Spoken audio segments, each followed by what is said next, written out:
Hello friends, myself Sunil sir.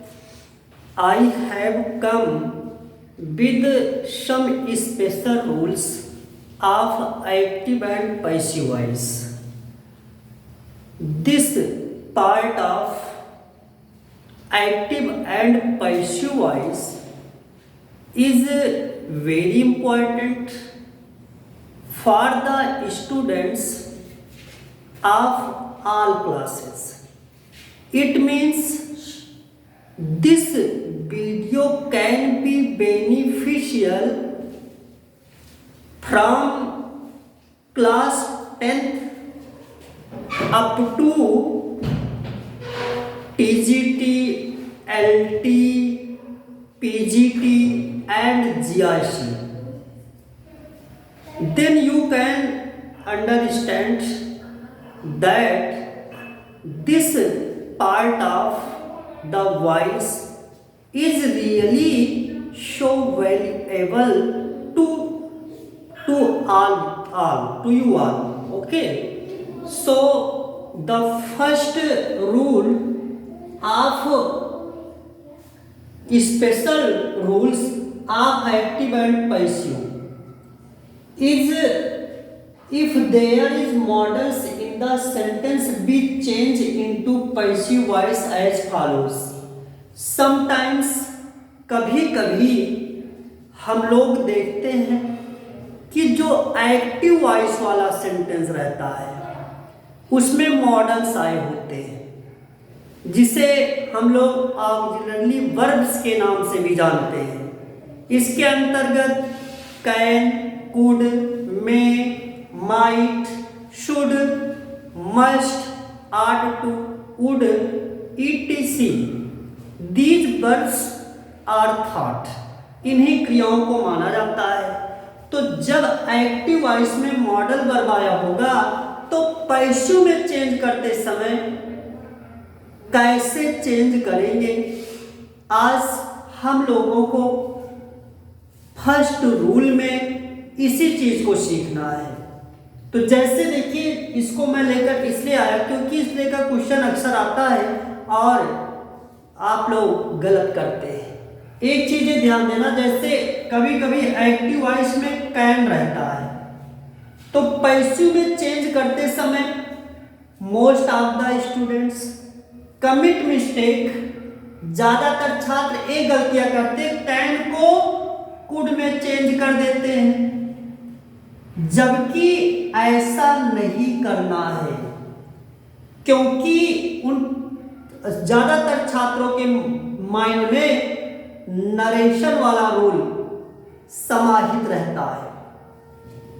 उन जब reporting verb past में होता है, रिपोर्टेड पार्ट में कैन तो कुड, तो पास्ट में चेंज कर देते हैं। तो हम लोगों को पास्ट में नहीं चेंज करना है, आप बस पैसिव में चेंज करते समय इन्हीं वर्ब्स के तुरंत बाद में बी बढ़ा देना है।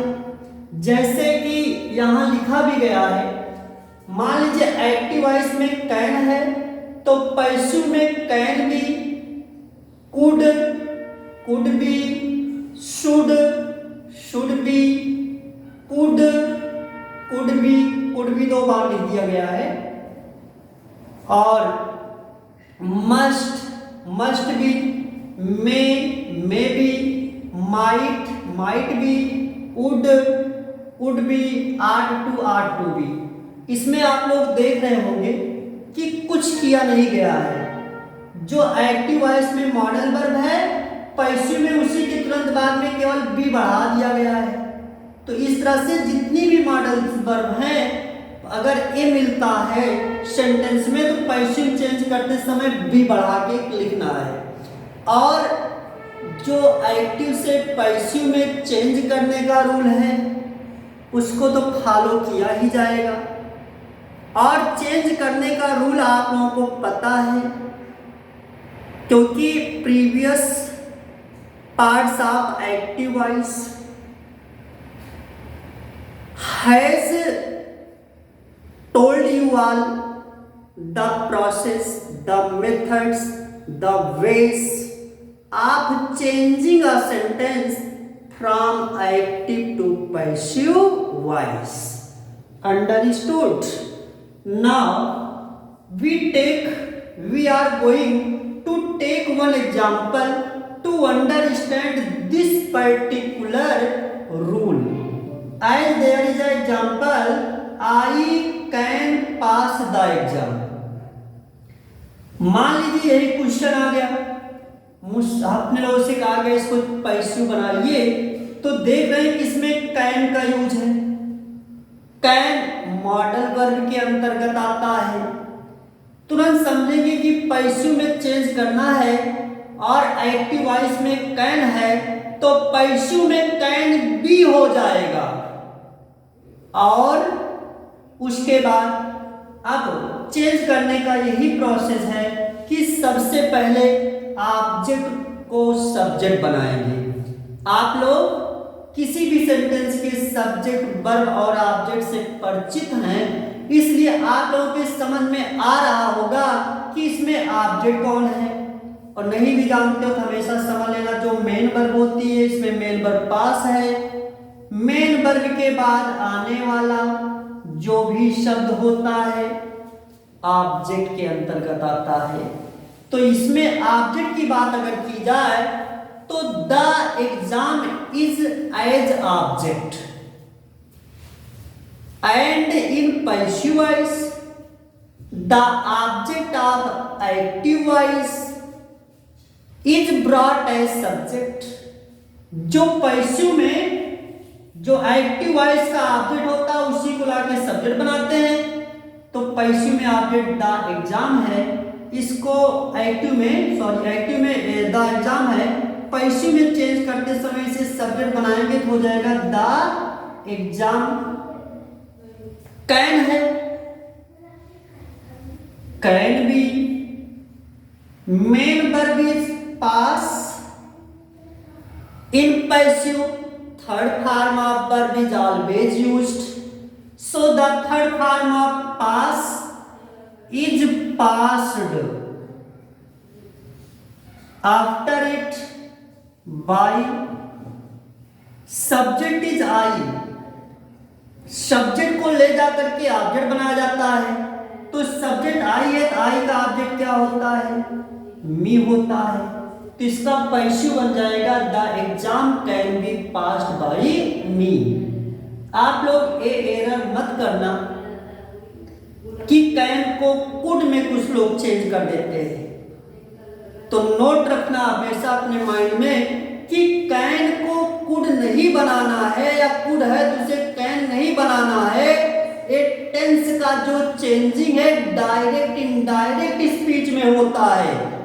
एक्टिव पैसिव में टेंस नहीं बदला जाएगा। कैन है तो कैन भी हो जाएगा। ओके, एक इसके बाद एक दो एग्जांपल्स और हम लोग देखते हैं। ये तो मान लीजिए आपका कैन से रिलेटेड रहा। One example of this rule we see more as we should do our duty. इसी सेंटेंस को मान लो पैसिव चेंज करने को कहा गया, तो सबसे पहले हम लोग देख रहे हैं कि सेंटेंस में शुड है और पैसिव में बता शुड मॉडल वर्ब में आता है। सेंटेंस को पैसिव में चेंज करना है तो मॉडल वर्ब जिस सेंटेंस में रहता है पैसिव में बदलने को कहा गया होता है। तो मॉडल वर्ब के साथ में बी बढ़ा करके पैसिव वॉइस वाले वाक्य में लिख दिया जाता है। इस बात को, यही मेन रूल है इसका, तो इस बात को अपने माइंड में रख करके ऐसे सेंटेंस को पैसिव में चेंज कीजिएगा, कभी नहीं गलत होगा। चेंज करते समय ऑब्जेक्ट जो कि है आवर ड्यूटी सब्जेक्ट बना दिया जाएगा। तो आवर ड्यूटी, और जब ऑब्जेक्ट सब्जेक्ट बनता है तो इसको शुरू में लाके लिखा जाता है। और शुड है तो पैसिव में शुड भी हो जाएगा। मेन वर्ब डू है, डू का थर्ड फॉर्म डन, इसी के बाद बाई लगेगा। सब्जेक्ट वी है और वी को जब हम लोग ले जाकर के ऑब्जेक्ट बनाएंगे ना तो वी का ऑब्जेक्ट अस होता है। एक्टिव से पैसिव में अगर बदलना सीख रहे हो तो जो ये प्रोनाउन होता है, प्रोनाउन के दो रूपों का स्टडी आपको करना होगा, एक सब्जेक्ट फॉर्म, एक ऑब्जेक्ट फॉर्म। क्योंकि प्रोनाउन में कभी सब्जेक्ट को लेकर जाके ऑब्जेक्ट बनाते हैं, ऑब्जेक्ट को सब्जेक्ट बनाते हैं, तो किस प्रोनाउन का ऑब्जेक्ट क्या होता है, सब्जेक्ट क्या होता है, इस चीज का ज्ञान आप लोगों को होना चाहिए। जैसे वी है, वी को यहाँ पर ऑब्जेक्ट बनाए, अब वी का ऑब्जेक्ट हमको पता होना चाहिए कि वी का ऑब्जेक्ट होता क्या है, तो वी का ऑब्जेक्ट होता अस। या मान लो कहीं पर अस है, ऑब्जेक्ट के जगह पर सब्जेक्ट बनाना है, तो अस का सब्जेक्ट हमको पता होना चाहिए, होता है वी। नहीं तो अस को ला करके सब्जेक्ट बनाओ, अस लिख लो, या अस को ले जाओ ऑब्जेक्ट बनाओ तो जो है वी लिख लो। इसलिए प्रोनाउन के दो केसेस की जानकारी हम लोगों को होना बहुत जरूरी है। इसको मैं किसी मतलब अर्लियर वीडियोस में इसको मैंने समझाया है, अगर आप लोग पार्ट वाइज देख रहे होंगे तो वहां से क्लियर हो गया होगा।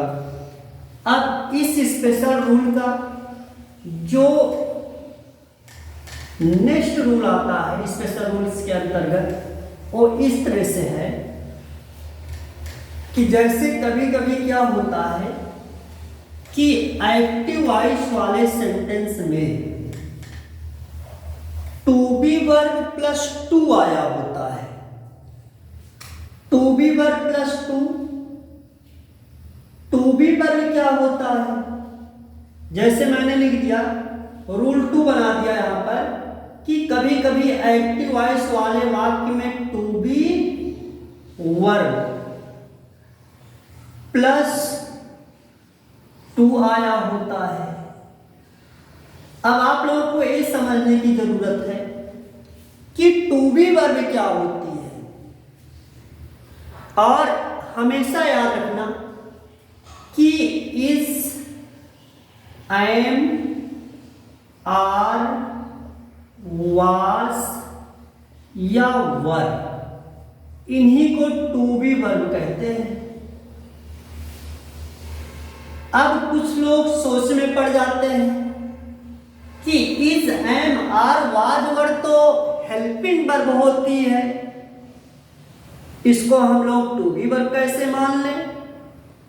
तो देखिए जो इज, एम, आर, वाज, वर है एक टू बी वर्ब के रूप में रोल अदा करता है और कहीं कहीं हेल्पिंग वर्ब के रूप में रोल अदा करता है।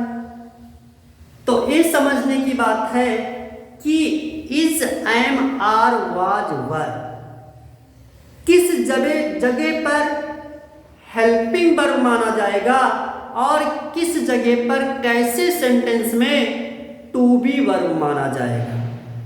तो हमेशा याद रखना जिस सेंटेंस में मेन वर्ब होगा, अगर उस सेंटेंस में इज, एम, आर, वाज, वर है तो is, am, are, was, were को हम लोग हेल्पिंग वर्ब मानेंगे, और जिस सेंटेंस में मेन वर्ब नहीं होगा वहां पर is, am, are, was, were को टू बी वर्ब मानेंगे।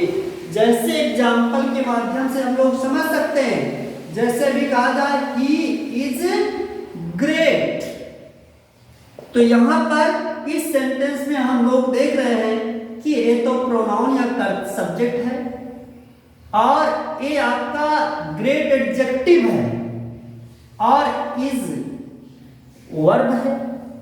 अब इज हेल्पिंग वर्ब माने इसको कि टू बी वर्ब माने।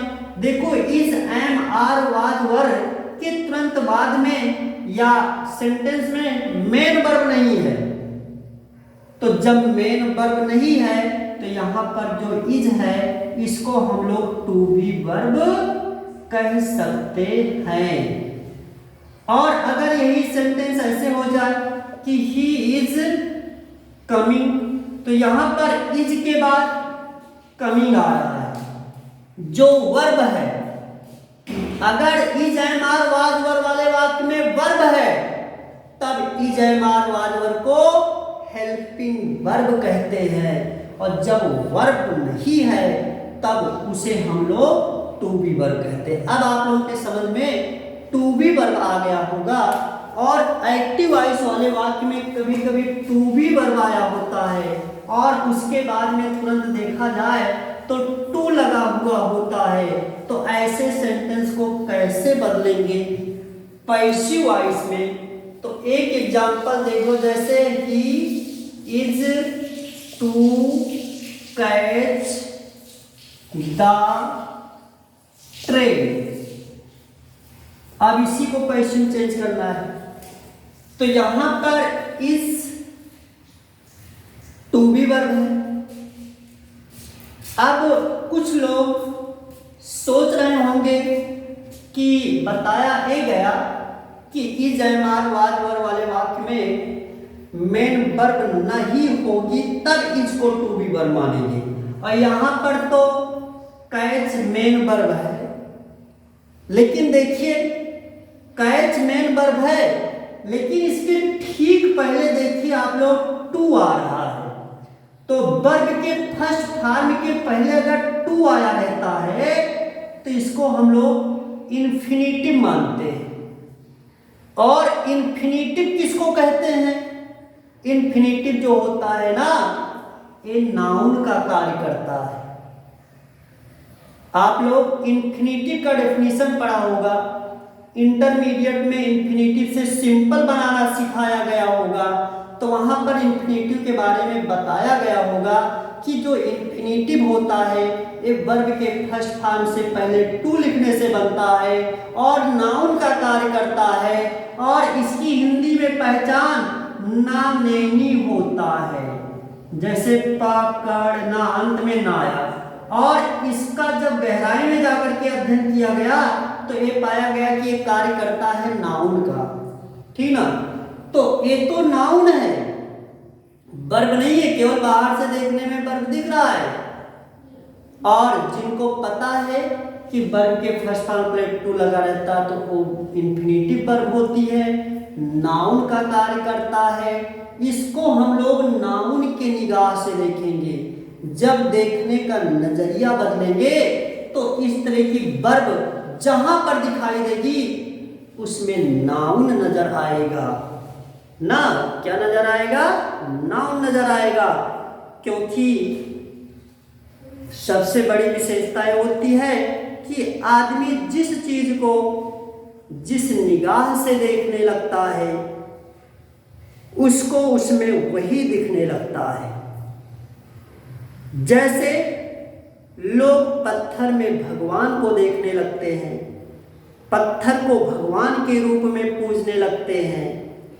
कभी कभी किसी इंसान में भी उसे भगवान का लक्षण नजर आने लगता है और कहने लगता है कि तुझमें रब दिखता है, यारा मैं क्या करूं, ठीक ना।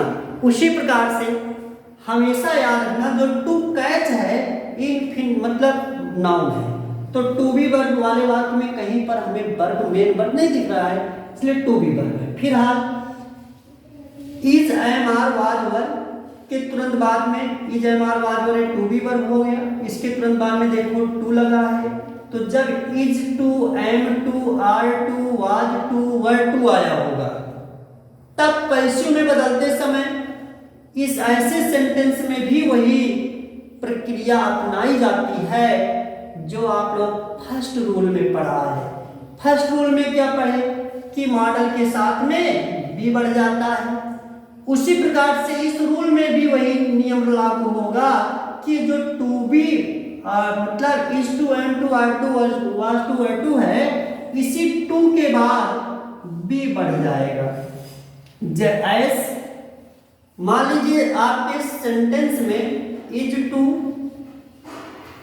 एम टू या आर टू आया है, और ऐसे सेंटेंस को पैसिव में बदलना है तो न्यू सब्जेक्ट के according is to be, am to B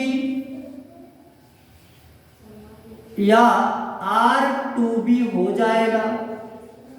ठीक, आप लोग देख रहे हो कि is to, am to, are to है, एक मिलेगा आपको एक्टिव वॉइस वाले वाक्य में। तो पैसिव में चेंज करते समय हम लोग न्यू सब्जेक्ट के अकॉर्डिंग, क्योंकि ऑब्जेक्ट आके सब्जेक्ट बनेगा तो उस नए सब्जेक्ट को देखेंगे, वो सिंगुलर होगा तो इज टू बी, प्लूरल होगा आर टू बी, आई होगा तो एम टू बी हो जाएगा। इसी तरह से अगर पास्ट टेंस की बात आती है, अर्थात एक्टिव वॉइस में अगर वाज टू या वर टू आता है और कहा जाता है पैसिव बदल दो, तो पैसिव में चेंज करते समय नए सब्जेक्ट को देखा जाएगा। अगर नया सब्जेक्ट सिंगुलर होगा तो वाज टू बी हो जाएगा, और अगर नया सब्जेक्ट प्लूरल होगा तो वर टू बी हो जाएगा। तो देखिए कभी कभी इस तरह का क्वेश्चन एग्जाम में पूछा जाता है जिसमें to be verb plus to आया होता है, तो हम लोग सोचते इसको कैसे पैसिव में बदलें। तो ऐसे वाक्य को भी अगर पैसिव में बदलने को आता है तो प्रोसेस पूरा पुराना है, ऑब्जेक्ट सब्जेक्ट बनेगा, सब्जेक्ट ऑब्जेक्ट बनेगा, बाई जैसे लगता था उसी तरह से लगेगा, और उसी टेंस की हेल्पिंग वर्ब अर्थात इज एम आर में से इज एम आर ही आएगा, या वाज वर है तो वाज वर में से वाज वर ही आएगा ना, और टू है तो टू के आगे वही भी बढ़ जाएगा। Understood? This is our second rule among special rules of active and passive voice. We see one example based on this rule. इस रूल पर आधारित एक या दो एग्जाम्पल्स भी हम लोग देख लेते हैं, क्योंकि एग्जाम्पल ही रूल को सिद्ध करता है कि हाँ ये रूल यहां पर ऐसे लागू होगा। जैसे सेंटेंस है, Ram was to kill them, full stop. Ram was to kill them, Hindi meaning of this sentence will be Ram को उन्हें मारना था। Ram was to kill them means क्या होगा? राम को उन्हें मारना था। अब देखो इस सेंटेंस को पैसिव में चेंज करना है, तो इसका पैसिव क्या बनेगा? देखा जा रहा है कि एक्टिव वॉइस वाले सेंटेंस में वाज टू आया है, तो जब एक्टिव वॉइस में वाज टू आया है तो पैसिव में वाज टू बी या वर टू बी हो जाएगा। इतना ध्यान देना है, वाज टू बी या वर टू बी। टू है तो पैसिव में इसी टू के ठीक आगे हम लोग को बी बढ़ा देना है, यही रूल है। While changing object will be made subject. Object इसमें क्या है? देम है। इसको यहां से लाएंगे सब्जेक्ट के जगह पर। अब सब्जेक्ट की कुर्सी पर इसको लाके बैठाएंगे तो यहां पर ऑब्जेक्ट के रूप में है। तो जब सब्जेक्ट की कुर्सी पर, जब इसे पता चलेगा मुझे सब्जेक्ट की कुर्सी पर बैठना है, तो ये तुरंत सब्जेक्ट का ड्रेस पहनेगा, और देम का सब्जेक्ट आप लोगों को पता है दे होता है, इसी कारण यहां पर दे हो जाएगा। अब वाज वर पास्ट टेंस होता है तो पास्ट टेंस की ही बरबानी है वाज या वर। अब देखो वाज टू है तो ये वहां पर वाज टू तो राम सिंगुलर था, इसके अकॉर्डिंग आया, लेकिन यहां पर दे आ रहा है, दे प्लूरल होता है, दे के साथ वाज नहीं लगता है, दे के साथ वर का यूज होता है, इसलिए यहां पर वर टू भी हो जाएगा। They were to be, third form of kill is killed, और इसी के बाद बाई, और सब्जेक्ट आपके राम है, राम का ऑब्जेक्ट राम ही होता है, क्योंकि राम जो है नाम है, नाम नामय रहता है, ये नहीं कि ऑब्जेक्ट की जगह पर जा रहा है तो श्याम बन जाएगा। तो they were to be killed by Ram, इस तरह का क्वेश्चन अगर मिलता है तो इसको पैसिव में इस तरह से चेंज करेंगे। एक एग्जांपल और देखते हैं, प्रेजेंट टेंस वाला है तो पास्ट टेंस है, जिसमें वाज या वर हो जान लो पास्ट टेंस का है, और जिसमें इज एम आर हो जान लो प्रेजेंट टेंस का है। तो एक प्रेजेंट टेंस वाला एग्जांपल देखते हैं, जैसे I am to teach English, मुझे इंग्लिश पढ़ाना है। I am to teach English, मुझे क्या करना है, अंग्रेजी पढ़ाना है। अब इसको पैसिव में चेंज करना है, देख रहे हैं कि एम टू आया है। आप लोगों को पहले बता चुका हूं, अगर एक्टिव वॉइस वाले सेंटेंस में is to am to are to, तब पैसिव में चेंज करते समय न्यू सब्जेक्ट के according is to be, am to be, are to be हो जाता है। अब देखो, सबसे पहले तो ऑब्जेक्ट है इंग्लिश, इंग्लिश को ला करके सब्जेक्ट बनाएंगे। इंग्लिश सिंगुलर है, इसके साथ इज टू बी हो जाएगा, और टीच का थर्ड फॉर्म टॉट, इसी के बाद बाय, और सब्जेक्ट है आई, आई का ऑब्जेक्ट होता है मी। चाहे कह दो कि मुझे अंग्रेजी पढ़ाना है, और चाहे कह दो कि अंग्रेजी मेरे द्वारा पढ़ाया जाना है, मीनिंग सेम है। बस फर्क यही है कि एक एक्टिव वॉइस में सेंटेंस है और एक पैसिव वॉइस में सेंटेंस है। तो इस तरह से is to, am to, are to, was to, were to वाला सेंटेंस कभी भी मिलता है और पैसिव में चेंज करने को कहा जाता है, तो is to be, am to be, are to be, was to be, were to be हो जाएगा। और पूरा रूल्स जो है, जो एक्टिव पैसिव के लिए निर्धारित रूल है, उसी को ही अपनाया जाना है। और इन्हीं स्पेशल रूल्स में अगर मैं थर्ड रूल देखते हैं तो कभी कभी क्वेश्चन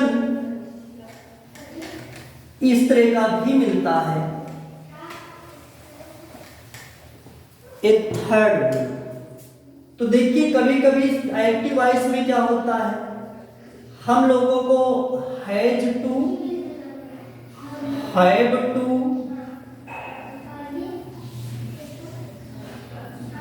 हैड टू,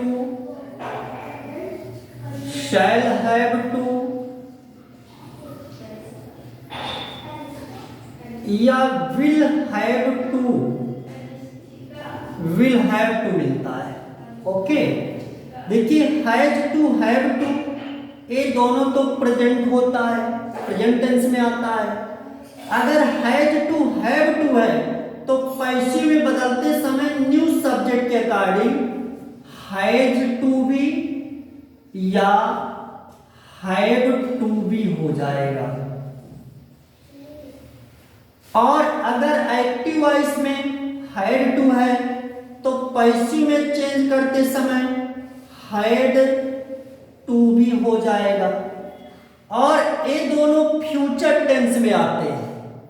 अगर शैल हैव टू या विल हैव टू आया है एक्टिव वॉइस वाले सेंटेंस में, तो पैसिव में चेंज करते समय न्यू सब्जेक्ट के according shall have to be या विल हैव टू बी हो जाएगा। ये भी जो है इसके पहले जो पढ़ाया गया दो रूल उससे ये रूल भी मैच कर रहा है। देखिए पहले वाले रूल में मॉडल वर्ब बताए, उसमें भी बढ़ा, दूसरे वाले रूल में टू बी वर्ब बताए, और तीसरे वाले रूल में has to, have to, had to, shall have to, will have to बता रहा हूं कि एक्टिव वॉइस वाले वाक्य में अगर ए वर्ब मिलेंगी तो पैसिव में बदलते समय जैसे has to, have to present tense माना जाता है, प्रेजेंट टेंस में होता है तो नए सब्जेक्ट के अनुसार has to be, have to be, और मान लीजिए सेंटेंस में हैड टू आया है तो पैसिव बदलते समय हैड टू बी हो जाएगा, और shall have to, will have to आया तो shall have to be, will have to be हो जाएगा। ठीक ना। और आप लोगों को पता भी होगा कि जैसे इसके पहले is to, am to, are to, was to में बताया, ठीक ना, फिर has to, had to, had to, shall have to, will have to बताया। तो आप लोग is to, am to, are to और हैज टू, हैव टू के यूज में कंफ्यूज होंगे। तो जैसे अंतर क्या होता, is to, am to, are to, was to, were to ऐसे सेंटेंस में आता है जिस सेंटेंस में प्लान होता है, योजना होता है। जैसे अभी कहा जाए कि मुझे लखनऊ जाना है तो ऐसा लग रहा है लखनऊ जाने का प्लान है, I am to go to Lucknow होगा। लेकिन अगर इसी सेंटेंस को थोड़ा ऐसे बोला जाए कि मुझे लखनऊ जाना पड़ता है, अंत में पढ़ता, पढ़ती, पढ़ते, पढ़ा, पढ़ी, पढ़े अगर मिले तो जान लो कि ऐसे सेंटेंस में बाध्यता या मजबूरी है, और बाध्यता और मजबूरी वाले वाक्यों में has to, have to, had to, shall have to, will have to आता है। जैसे आप लोगों ने ट्रांसलेशन देखा होगा, ने इंटरमीडिएट क्लास में देखा होगा कि